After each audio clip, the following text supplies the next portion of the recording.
Assalamualaikum warahmatullahi wabarakatuh. Alhamdulillahillazi an'amana bi ni'matil iman wal islam. Asyhadu an la ilaha illallah wa asyhadu anna Muhammadan abduhu wa rasuluh la nabiyya ba'da amma ba'du. Puji syukur marilah kita ucapkan kehadirat Allah Subhanahu wa taala. Karena sampai hari ini Allah masih senantiasa memberikan kepada kita rahmat, nikmat yang tak terhingga kepada kita.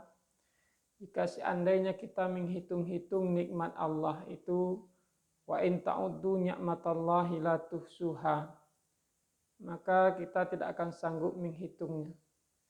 Baik itu nikmat iman, nikmat hidup, nikmat kesempatan hingga nikmat kesehatan.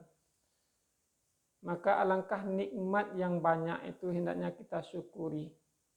Salawat beriringan salam tak bosan-bosannya kita hadiahkan kepada pucuk pimpinan umat Islam sedunia, yakni Nabi besar Muhammad sallallahu alaihi wasallam, yang telah membawa umatnya dari zaman jahiliyah ke zaman Islamiyah, dari zaman kegelapan ke zaman yang terang benderang, minaz zulumat ilan nur, yang sama-sama kita rasakan pada hari ini. Episode yang lalu kita telah membahas 4 tipologi keluarga dalam Al-Quran. Baru hanya kita bahas 2 tipologi keluarga. Yang pertama adalah suaminya soleh, istrinya durhaka, yaitu tipologi keluarga Nabi Nuh alaihissalam. Yang kedua, suaminya durhaka, istrinya solehah, yaitu adalah tipologi keluarga Fir'aun. Nah, hari ini kita lanjutkan 2 tipologi lagi, yaitu adalah suaminya durhaka, istrinya juga durhaka. Tipe keluarga ini adalah keluarga Abu Lahab. Abu Lahab itu adalah saudara dari Abu Talib, saudara dari Abdullah. Dia adalah pamannya Nabi. Abu Lahab ini ketika Nabi Muhammad lahir, dia begitu gembira dan bangga. Karena dia kelahiran seorang keponakan. Namun kenapa Abu Lahab ini sangat membenci dakwah Nabi? Ketika surat Asy-Syu'ara turun, ayat ke-14 itu Allah mengatakan, wa anzir asiratakal akrabin, dan berilah peringatan kepada kerabat terdekatmu, kata Allah. Lantas Rasulullah naik ke Bukit Safa, kemudian dipanggilnya lah kaum Quraisy itu untuk berkumpul. Maka kaum Quraisy pun berkumpul. Lalu Rasulullah mengatakan, jika seandainya aku katakan di balik bukit ini ada musuh yang akan menyerang, apakah engkau percaya? Apa jawab kaum Quraisy ketika itu? Kami percaya wahai Muhammad, karena engkau bergelar Al-Amin. Namun lanjut Nabi, ketika aku katakan aku ini Rasulullah yang diutus Allah untuk berdakwah kepadamu, apakah engkau percaya? Lantas apa jawab Abu Lahab ketika itu? Alihaza jama'tana. Apakah untuk ini engkau kumpulkan kami wahai Muhammad? Tabban laka ya Muhammad. Celakalah engkau wahai Muhammad. Maka lantas Allah menurunkan surat Al-Lahab ayat 1-5 itu. tabbat yada abi lahabi wa tab, celakalah kedua tangan Abu Lahab, ma aghna anhu maluhu wa ma kasab, tidak ada guna lagi harta dan apa yang mereka usahakan. Begitulah durhakanya Abu Lahab, sehingga dia tidak mau mengikuti dakwahnya Rasul itu. Abu Lahab ini mempunyai istri Ummu Jamil. Abu Lahab dan istrinya ini selalu menghalang-halangi dakwah Nabi. Saking durhakanya Abu Lahab dan Ummu Jamil ini. Tipe keluarga Abu Lahab ini sangat banyak pada hari ini. Ada seorang suami yang selalu durhaka, ada seorang istri yang mendukung kemaksiatan suaminya. Hari ini banyak kita lihat. Kemudian tipe keluarga yang keempat adalah suaminya soleh, istrinya pun solehah. Inilah tipe keluarga yang kita idam-idamkan. Siapa mereka keluarga ini? Itu adalah keluarga Nabi Muhammad SAW dan keluarga Ibrahim alaihissalam. Allah mengatakan bagaimana Ibrahim itu yang bergelar Khalilullah, artinya adalah kekasihnya Allah. Bagaimana Ibrahim menjadi seorang ayah, seorang bapak, ketika dia mendidik anaknya itu, ketika dia berdialog dengan anaknya. Dalam surah As-Saffat ayat 102 itu, ya bunayya inni ara fil manam anni azbahuka fanzur maza tara. Dijawab oleh anaknya, ya abatif al ma tu'maru satajiduni insyaallah minas sabirin. Ya bunayya itu adalah panggilan terkasih. Ya abati itu adalah panggilan sayang. Jika ayah telah memanggil anaknya dengan panggilan kasih, maka secara spontan anak akan memanggil ayahnya dengan panggilan tersayang. Begitulah si Ibrahim, seorang ayah, berdialog dengan anaknya, konsultasi dengan anaknya, komunikasi dengan anaknya dengan penuh kasih dan sayang. Hari ini kita bertanya, adakah ayah seperti Ibrahim pada hari ini? Adakah anak seperti Ismail pada hari ini?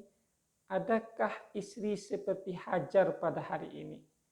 Alangkah kita melihat hari ini, kita riskan melihat banyak hari-hari ini kita lihat tidak ada lagi sosok ayah seperti Ibrahim, anak seperti Ismail, dan ibu seperti Hajar pada hari ini. Hari ini kita melihat tingkat perceraian dari tahun ke tahun itu sangat meningkat. Ada 18.000 kasus perceraian yang terjadi. Penyebabnya adalah karena perselingkuhan, karena faktor ekonomi, yang ketiga adalah kurangnya pemahaman agama dalam keluarga. Makanya banyak orang hari ini melihat bagaimana kita bisa meniru dan meneladani kisah Ibrahim alaihissalam itu. Kita ini tidak nabi, kita ini tidak Ismail, kita ini tidak Hajar. Namun perlu kita ketahui, ada seorang manusia biasa yang meneladani kisah Ibrahim alaihissalam, sehingga namanya Allah abadikan dalam Al-Quran bernama surat Ali Imran. Imran adalah seorang lelaki yang saleh. Dia mempunyai seorang istri bernama Hana, seorang istri yang salehah. Ketika Hana itu hamil, Hana mengatakan dalam surat Ibrahim, surat Ali Imran, ayat yang ke-35 itu. Apa kata Hana? Rabbi inni nazartu laka ma fi batni muharrara. Ya Tuhan, aku bernazar, jika seandainya anak ini lahir, maka akan aku dekatkan dia ke rumahmu Baitul Maqdis itu. ternyata yang lahir itu tidak laki-laki, tapi adalah perempuan, yaitu bernama Maryam. Maryam ini adalah seorang anak yang solehah, sehingga namanya diabadikan dalam Al-Quran bernama surat Maryam. Dari Maryam inilah melahirkan Nabi Isa alaihissalam, seorang keluarga yang solehah dan soleh, keluarga Imran dan Hana, melahirkan seorang cucu bernama Nabi Isa alaihissalam itu. Maka keluarga-keluarga yang soleh akan melahirkan anak-anak yang soleh dan solehah. Lantas bagaimanakah cara untuk melahirkan seorang keluarga dan anak yang soleh dan solehah itu? Yang pertama adalah agamis. Seorang keluarga, seorang ayah itu perlu pemahaman agama. Karena dalam hadis dikatakan tunkihul mar'atun li arba'ah. Nikahilah wanita itu kena 4 hal. Yang pertama adalah 5 liha, kena hartanya. Yang kedua wali hasabiha, kena keturunan. Yang ketiga wali jamaliha, kena kecantikan. Yang keempat wali diniha, kena agama. Fasfar bizatidin taribat yadak, pilihlah agamanya maka engkau akan puas. Maka untuk menentukan seorang keluarga itu sudah dimulai dari memilih pasangan. Orang-orang yang pilihlah agamanya, maka engkau akan puas. Yang kedua adalah selain agamis, yang kedua adalah hierarkis. Perlu kepemimpinan dalam keluarga. Karena dalam surat An-Nisa ayat 34 itu Allah katakan ar-rijalu qawwamuna 'alan nisa. Laki-laki itu adalah pemimpin bagi wanita. Hari ini banyak terjadi an-nisa qawwamun 'alal rijal. Wanita itu adalah pemimpin bagi laki-laki. Seharusnya adalah ar-rijalu qawwamun 'alan nisa. Lelaki itu adalah pemimpin bagi wanita. Bisa kita melihat dalam sejarah bagaimana Zaid bin Harisah dinikahkan oleh Nabi dengan Zainab binti Jahsy. Pernikahan Zaid bin Harisah itu dengan Zainab binti Jahsy tidak bertahan lama. Akhirnya bercerai. Karena Zaid bin Harisah adalah mantan budak, tidak bisa menaikkan dirinya. Sementara Zainab binti Jahsy seorang bangsawan tidak bisa menurunkan egonya. Akhirnya bercerai. Akhirnya Zainab binti Jahsy dinikahi oleh Nabi, sementara Zaid bin Harisah nikah dengan Ummu Aiman.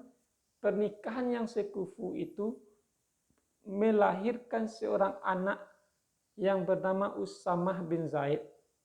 Umur 18 tahun telah menjadi panglima perang ke Romawi.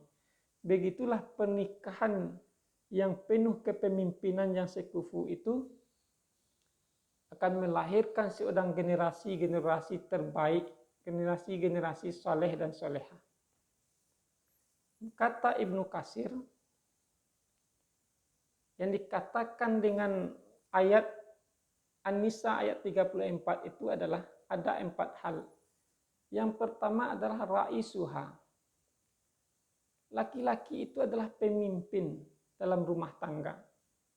Yang kedua adalah al-kabiruha. Laki-laki itu adalah orang-orang yang besar yang harus dihormati dalam rumah tangga. Yang ketiga adalah al-hakim alaiha.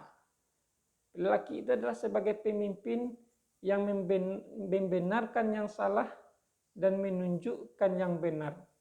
Yang keempat adalah muaddibuha. Laki-laki itu adalah selain sebagai pemimpin juga sebagai pendidik dalam rumah tangga. Mendidik istrinya, mendidik anak-anaknya. Kemudian yang ketiga, yang pertama adalah agamis, yang kedua hierarkis, yang ketiga adalah melahirkan seorang keluarga yang agamis. Anak soleh dan solehah itu adalah perlu harmonis. Karena sakinah, mawaddah, warahmah. Sakinah adalah kerukunan, ketentraman dalam rumah tangga. Mawaddah adalah rasa cinta dalam rumah tangga. Kemudian rahmah adalah rasa kasih sayang dalam rumah tangga.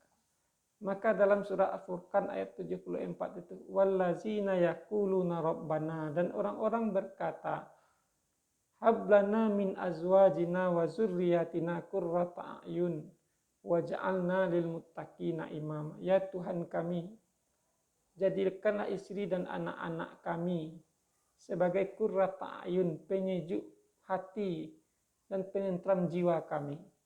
Waj'alna lil muttaqina imama, dan jadikanlah kami pemimpin di antara orang-orang yang bertakwa. Mudah-mudahan 3 hal ini dapat kita melahirkan keluarga-keluarga yang agamis, yang sakinah, mawaddah, warahmah, yang nantinya akan melahirkan seorang anak-anak saleh dan solehah itu. Yang pertama tadi adalah agamis, yang kedua adalah hierarkis kepemimpinan dalam keluarga, yang ketiga adalah harmonis, sakinah, mawaddah, warahmah. Mudah-mudahan dapat kita ambil hikmah dalam kehidupan kita sehari-hari. Terima kasih. Billahi fi sabilil haq fastabiqul khairat. Assalamualaikum warahmatullahi wabarakatuh.